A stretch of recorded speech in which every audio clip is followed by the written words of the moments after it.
You're a nurse and your revalidation is due. Come revalidate my NMC PIN with me step by step. In this video, I'm taking you through my NMC revalidation process as a corporate nurse consultant. From the checklist, practice hours to indemnity, confirmation, and final submission. A lot of people think that once you move into governance, compliance, leadership, or non-clinical roles, revalidation is different. But your registration still matters and the process still applies. So in this video, I want to show you and cover revalidation requirements checklist, practice hours, current practice details. Obviously, I won't share anything that's confidential to myself, but just to give you an idea, and the declaration and submission process. Please like, comment, and subscribe for more corporate nurse governance, healthcare matters, and anything to do with career content. All right, let's get into the video. Basically, the NMC saying, right, before you continue, have you done what you need to do? And this is a checklist we all know. Practice hours, CPD, feedback, reflective accounts, reflective discussion, and all the things that we need to revalidate. I actually like this page because it gives me that quick mental reset to say, yes, I've done the work, I've got my evidence, and I'm ready to submit. It's the NMC online portal, so I know there are a number of steps, but yeah, this step is just reminding you everything you need to have done before you hit submit. So think of it as your checklist moment as well. Step 3 is asking whether you want to revalidate or lapse your registration. Now, if you're watching this video, I'm going to go ahead and assume you want to keep your PIN active. So we are clicking revalidate. Registered nurse, done. That is me. Please do not let your PIN lapse if you're still practicing, because it's actually illegal to practice without effective registration. So please do not play any games here with your PIN that you've worked so hard for. And I just want to say this because I know some people wonder, even though I work in governance, compliance and corporate healthcare, my registration is still part of my professional identity. There is a section that I revalidate as a quality manager, which is actually on the paperwork. It matters, it adds credibility, and it keeps me connected to practice. That's why I will continue to maintain my professional registration. Next is practice hours, and this is where people can become a little anxious, but honestly, if you've been working in nursing related roles, just keep a record as you go. For me, this part is straightforward because I've maintained my hours, and I always say this to nurses moving into non-clinical roles, document what you have done in terms of where you've worked, because governance, safety, quality, risk, education, these all count when you're working within an organization, because they all align with your professional registration and scope. The requirement is 450 hours over the last 3 years for a nurse. I've met mine, so I'm ticking that box. If you're in corporate or non-traditional nursing roles like myself, document the hours or document where you work. Those hours absolutely count as long as you've been using your background, your nursing skills and knowledge. Make sure you've been keeping a log. I cannot stress this enough. And this is what has worked for me and helped me maintain my professional registration. Let me interject here. So if you are liking this content and want me to bring you more, please do like, subscribe and follow. Thank you. Now, the good thing about the revalidation is that there's a lot of useful documents that will help you and support you when you are gathering all the information together. And you may not submit that information, or I didn't submit it at the time in terms of the actual paperwork, but NMC could call you at any moment to say, can you submit the paperwork that you have revalidated? This has happened to a colleague of mine, so be prepared. So don't just feel like, oh, I'm going to tick this and carry on going through the series of questions without actually having the paperwork, because you absolutely need the paperwork. Now, am I currently practicing? Yes, so I will select a yes and the next button. Select one of the following options: practicing outside the UK or practicing in the UK. I am practicing in the UK. And if you haven't checked out my content when I did work in Saudi Arabia, please do check that out. Then it lists the location you provide, must be the most recent employment address. So what I do here, I select country, which I am based in England.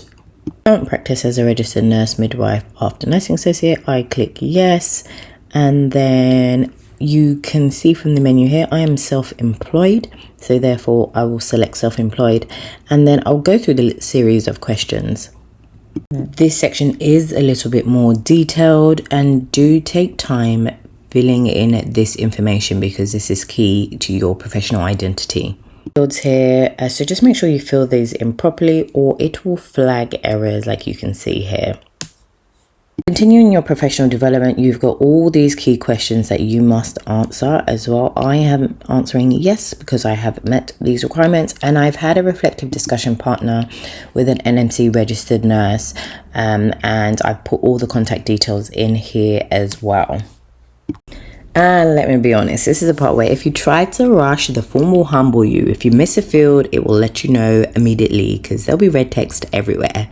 So my tip is have your details ready before you start and press submit. So your organization name, the address, postcode, just move through it calmly. And yeah, this is literally the corporate nurse in me coming out because I like a clean process. But even then, forms like this still test your patience a little bit. Next up, professional indemnity. For me, I'm declaring that I have appropriate cover in place and selecting the arrangement that applies to my practice. As a self-employed nurse, I need my own indemnity cover, so I'm selecting private insurance arrangement. If you're employed directly, your employer usually covers this. If you're a member of a professional body like the RCN, they may also cover you. The NMC does not provide this themselves, so just so we're clear.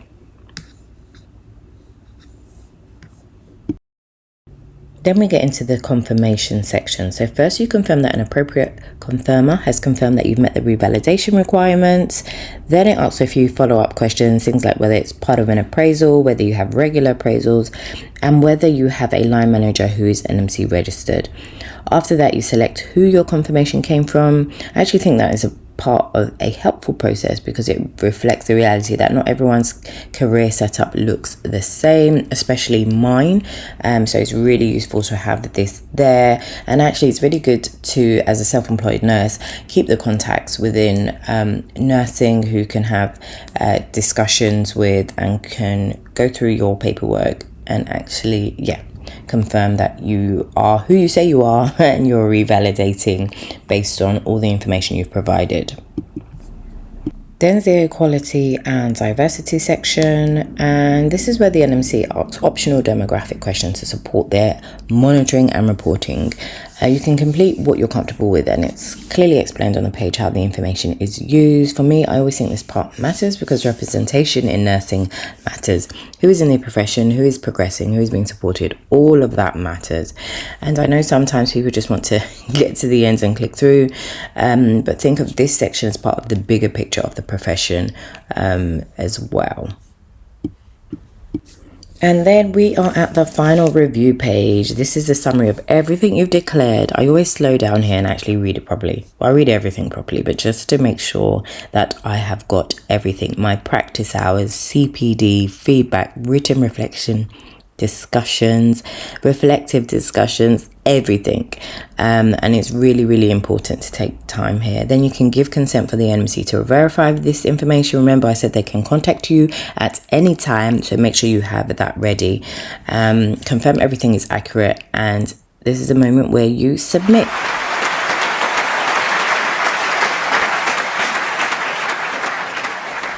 Okay, now this page gives me a little bit of an adrenaline every time, but I like it because I'm actually really proud of all the things that I've achieved that I can demonstrate and show the NMC if they wish to ask for it. Submission complete. I am done. Can we just take a moment? The fee of £120 at the time, it may have gone up, but let me know in the comments if it has. And once payment is collected, the renewal is processed and you'll get a confirmation email with your new expiry date. So that is my NMC revalidation submitted as a corporate nurse. Honestly, it's the same standard as how you would submit.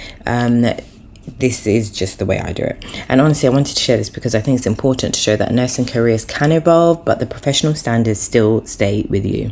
Whether you're a bedside, leadership, governance, education, digital health, consultancy, your registration is still part of your foundation. If you want, I can do a follow-up video on how I organize my revalidation evidence across the 3 years, so it's not stressful when the date comes around. If you enjoyed this one, make sure you like, comment and subscribe, and send this to a nurse friend, nurse associate who always leaves revalidation to the last minute. I'll see you in the next one. All right, bye.